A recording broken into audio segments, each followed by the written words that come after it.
This is Hannibal back here with more news on the Hulkster, Hulk Hogan.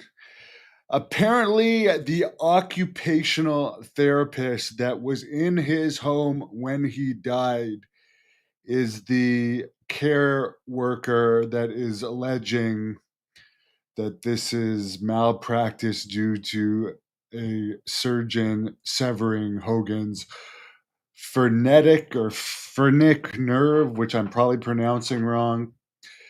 Now, an occupational therapist is a licensed healthcare provider that helps people who have developmental or physical issues perform everyday tasks. So it is a healthcare provider, and apparently they are on the police body cam for the responding officers saying that they feel the death was due to malpractice.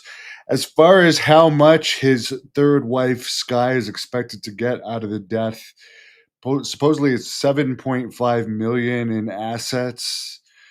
Um, his first wife, Linda, took 70% of his assets in their 2009 divorce.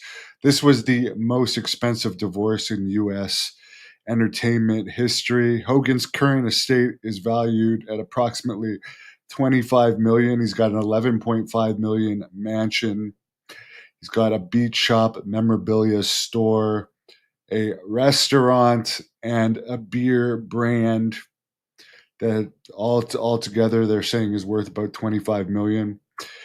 I guess he didn't own the real American wrestling because that's not listed in his assets, and we haven't really heard about what's going on with that, if it's still even going on now that he's passed away.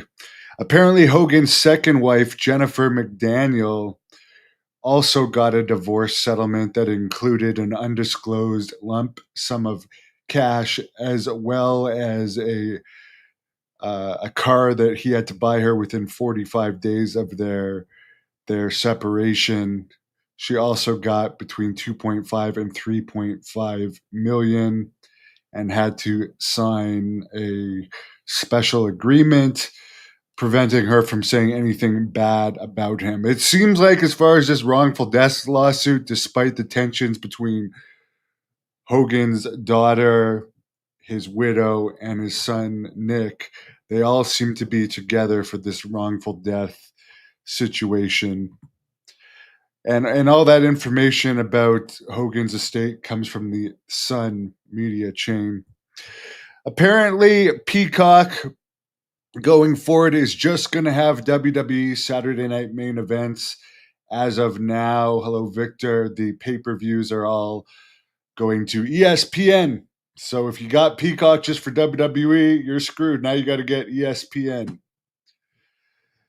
And you got to get also Netflix if you want Raw. In Canada, it's all included, but in the US, you're kind of screwed. You have to get multiple packages. Collision, by the way, AEW Collision over the weekend only did a 0.06 rating, and Dynamite this week only did a 0.17. Not great numbers. They are getting better attendance going to the UK, but to fly everyone over and pay for their hotels and stuff over an extended period of time obviously has to be costly. So you have to think, not that Tony Khan cares about costs or breaking even, but it's really expensive to bring your whole roster to a different country and present the number of matches that they do present. A lot of people, by the way, are saying at this point the whole forbidden door concept is very stale, considering AEW has so many of the New Japan roster under contract in one form or another and works extremely closely with New Japan. That door is hardly forbidden. Wish everyone a great night. Please give this video a thumbs up and check out my interview with UFC Hall of Famer Dan the Beast Severin from